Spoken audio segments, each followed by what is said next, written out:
no one knew that an old mountain shed was a chapel. There were no hymns, no bells. Yet beneath the snow-covered roof that dawn, someone's breath was turning into prayer. The first time I saw it, I called it a warehouse. The roof sagged, the walls were crumbling. In winter, snow slipped through the cracks. In summer, dampness spread like veins across the cement. But the people called it a church. A place with no preacher, no hymns, no sound. That morning, I walked through the snow toward it. Ice filled my shoes. My breath vanished the moment it left my lips. The road was always the same. Past the security post, across the hill, under the bent power lines. Until the door appeared. Darkness greeted me first. Then, the sound of people breathing. That was our bell. "Have you come?" Old Choi was already there. Snow clung to his eyebrows and beard, but his eyes were sharp as ever. "Much snow today?" "Yes. But the path was open." He smiled faintly. "The path is never opened by us. Only by him." He opened his palm. A small stone lay there. "Today,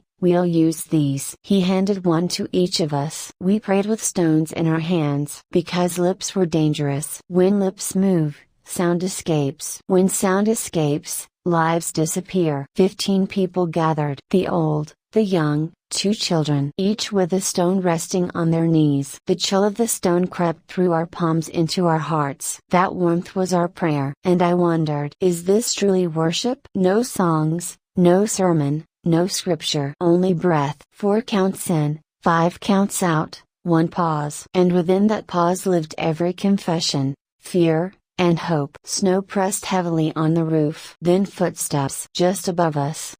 Security. Someone mouthed the word. Even whispers were sin here. Old Choi raised his hand. We hit our stones. "Stop." "Even your breath." He didn't say it aloud, but we all heard it. And that was when I learned how loud a heart can be. The latch rattled. Each time, our bodies flinched together. The door wasn't locked. If it opened, everything ended. Our names, our faces, our faith. But it didn't open. Only the scrape of a shovel outside. Then silence again. Old Choi lowered his hand. "Breathe now." And as we did, the sound of breath filled the room. Soft, trembling, like a hymn made of tears. I closed my eyes. This is our music. When worship ended, no one spoke. Only one phrase was exchanged. "May the path open next week." It wasn't a promise. It was a prayer. I stayed until the end. Drops of melted snow fell from the roof. Each sound was too loud, and I held my breath again. And in that silence, I understood. It was this silence that kept us alive. This silence was our bell. Outside, dawn broke faintly. No sun yet, but the darkness had ended. I took out my stone. It was warm with my hand's heat. It said nothing, yet I heard it clearly. "I am here." I placed it close to my heart and decided I would return next week. Snow would fall again, our footprints would vanish again. But our breath would remain. As long as breath continues, the church without a bell will never disappear. That week, the cold deepened. The radio warned of a blizzard across Hamgyong province. But frost had already reached deeper into hearts. Rumors spread. Believers caught at the mine. Secret worship. Their only evidence was a single sheet of paper with one sentence. "Heaven has heard." That was enough for treason. The next day, half of us were gone. 15 became 7. When space widens, breath thins. Silence grew heavier, and faith began to tremble. That dawn, I hesitated at the door. No footprints. Snow had erased everything. If anyone followed, their path would lead straight here. And paths meant death. Inside 3 people. Old Choi, a young woman, and a man I hadn't seen before. "This one will join us," said Choi. The man bowed slightly. His gaze was steady, too steady. And that steadiness frightened me. Worship began as usual. No hymns, no words. Only breath and stone. But that day, something in the air was off. Someone's rhythm was wrong. A breath out of time. A discord in the silence. I opened my eyes. The new man was watching me. His eyes were honest, too honest. Dangerously honest. He wasn't holding a stone. Something thin shimmered in his handpaper. "Please," I prayed silently, "put it down." He didn't. Instead, he whispered, "This is my mother's hymn." The air froze. Choi lifted his hand, but too late. Once a sound leaves, it never returns. Stop,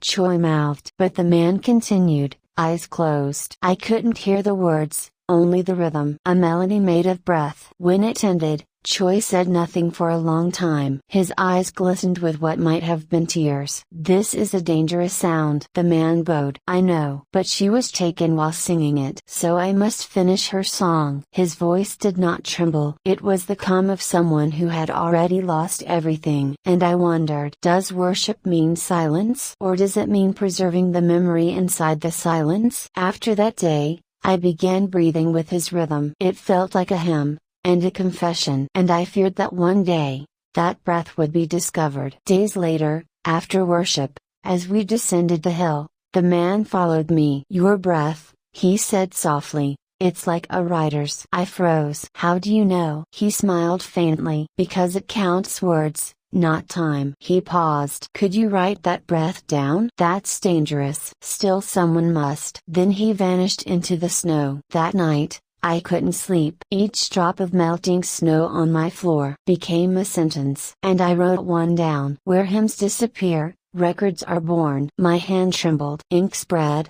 blurring the words. But I didn't stop. Stopping meant dying. And I knew. This too was a hymn. A silent choir, singing on paper. Snow kept falling. Each dawn, the world was erased. Even memory felt buried. 3 times on my way to the shed, I stopped. The footprints ahead were too straight, too even. The faithful never walked straight. Fear makes the body sway. But these prints were perfect. Inside, the air was still. Too still. Old Choi was there, and the man, his name was Yoon. Did you write today? He asked. I froze. Why? Because your fingers smell of ink. And they did. He smiled. That smell could kill you. His tone was not warning. It was proof. Worship was short that day. When we were about to end, shadows passed the door. Lights out. Someone whispered. The lamp went dark. We could hear snow falling. Then, knocking. Anyone inside? The security agent's voice. My heart collapsed. Choi raised his hand. Don't move. But Yoon moved. He hid the stone in his pocket, and went to the door. He opened it. 2 officers stood outside, faces like iron. I'm alone, Yoon said. What are you doing here? Cleaning. It's a storage shed. The officer glanced at his hand. What's that? A stone. For hammering nails. Too natural. Too perfect. They looked around, then left. Only after their footsteps vanished did we breathe again. Yoon turned. It's fine, he said. But his eyes pierced through me. I realized he hadn't protected us. He had tested us. After worship, I stayed behind. Outside, 3 lines of prints. 2 led down the hill, security men. The 3rd went straight to the station. Next morning,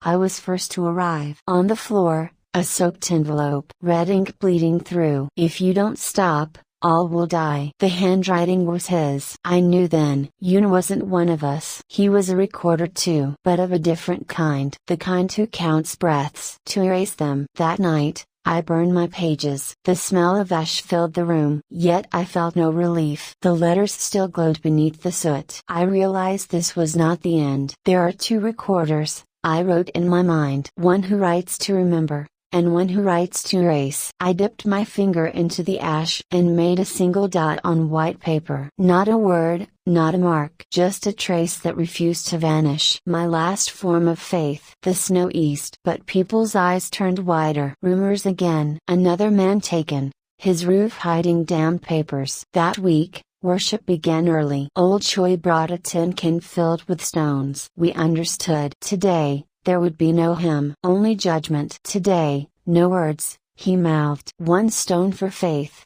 2 for doubt. Each of us, in turn, placed our verdicts into the can. The stones clicked softly, like forbidden bells. Then came Yoon's turn. He placed 1 stone. His face empty. Too trained. When my turn came, I held 2 stones. One stayed longer in my palm, warming with my heat. Heat is testimony, I thought, and let both fall. Old Choi was last. He chose none. Instead, he knelt. His silence gave someone a chance to return. The can was half full. We never counted. Counting was dangerous. Then footsteps outside. Voices. Is this the place? Confirmed. I looked at Yoon. He kept his head down, dust slipping from his fingers. Old dust. Prepared dust. Choi rose. He pushed the can toward the door and opened it. Snow burst in. Outside 2 officers, and the chief. I knew then there would be 2 trials today. Ours, and theirs. The chief's eyes landed on the can. What's this? No one spoke. Choi lifted it gently. Farm stones, his gesture said. His hand trembled. The chief smirked. A meeting without words, eh? His laugh had metal in it. He looked around,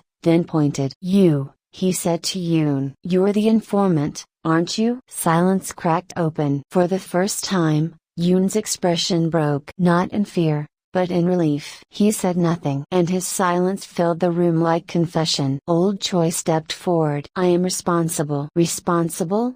The chief echoed. For what? For this gathering. And the others? Farmers, cleaning the shed. He gave us a new name. One that could live. The chief kicked the can. The stones rang like bells. Take the old man, he said. Cold metal wrapped around Choi's wrists. Then Yoon spoke. One more, he said. The one with ink on his fingers. The chief's gaze found my hands. He reached out. But Choi stepped between us. He cannot write. The chief sneered. A farmer with ink stains? Choi raised his hand. My ink. My sin. Between his calloused lines, ink was buried deep. I was once a record keeper, he said softly. For the first time, Yoon's face faltered. The chief nodded. Then you, and the guide. He patted Yoon's shoulder. Good work, guide. Their figures disappeared into the snow. We didn't cry. Tears make direction. Direction leaves tracks. We chose to disappear. When the door closed, we pulled the can close. I took 2 stones still warm. I placed them side by side, and made a dot beside them. With ash from my fingertip. The dot said nothing, yet it was a verdict. That night, I didn't write. I counted breaths. 4 in, 5 out. 1 pause. And in that pause, I heard Choi's voice. Stay. Witness. I folded that voice into my heart. Not on paper, inside flesh. The roof dripped. A drop fell on the dot and blurred it. But I knew. Slow fading is the speed of survival. Someday, this silent trial would turn into a hymn again. Not through mouths, but through air. After that day, the shed was sealed. A padlock, a room, or nothing more. We no longer went there. But the path remained beneath the snow. Old Choi never returned. Some said re-education camp. Others said sent south. Either way, he was gone. Yoon too vanished. His name appeared nowhere. At night, I went into the forest. Knee-deep in snow, I prayed with my hands. 4 in, 5 out, 1 pause. Choi's rhythm. One dawn, I circled behind the station toward the shed. No stars. The snow had swallowed the moonlight. A small figure sat on the broken wall. A young girl, holding a stone. Did someone live here? She asked. Yes, I said softly. People who prayed. What's prayer? Her question landed on me like snow. I couldn't answer. So I placed the stone in her hand. Just count your breaths, I said. When you do, the world grows quiet. She closed her eyes. Inhale, exhale, pause. And the falling snow slowed. When she left, I sat before the locked door. The metal was cold as ice, yet warmth rose inside me. Beneath the snow, someone's breath still moved. Later, a single star pierced the clouds. I took out the 2 stones I'd kept, placed them side by side, and marked a dot between. A trace too small for snow to bury. This isn't guilt, I thought. It's memory. I covered it with snow. Snow melts. When it melts, it flows. When it flows, it reaches someone. And there, someone will breathe again. That night, I dreamed of bells. There were no bells. Only air trembling. And a whisper. This is not the end. The breath continues. In the wind, I heard my name. Or perhaps, he was reading it. Since then, every dawn, I go to the snowfield. A stone in my hand, lips closed, breathing prayers. No one hears them, but heaven does. The prayer in the snow leaves no sound, only air. And air, one day, becomes song. The breath that began in that shed is still moving. There are still no bells. But I believe one day, they will ring again. Not in sound, but in light. Spring came. Snow melted, and names bloomed beneath the soil. Grass pushed through stones, Moss climbed the broken walls. Sunlight scattered across it. The shed was half gone now. The roof collapsed, the walls crumbled. But the door still stood. When it opened, the hinge creaked like a bell. Inside, the air smelled of earth, not dust. Nothing remained, yet I could feel their breaths lingering. Where stones once lay, where the can once sat. There, light rested. And the light moved with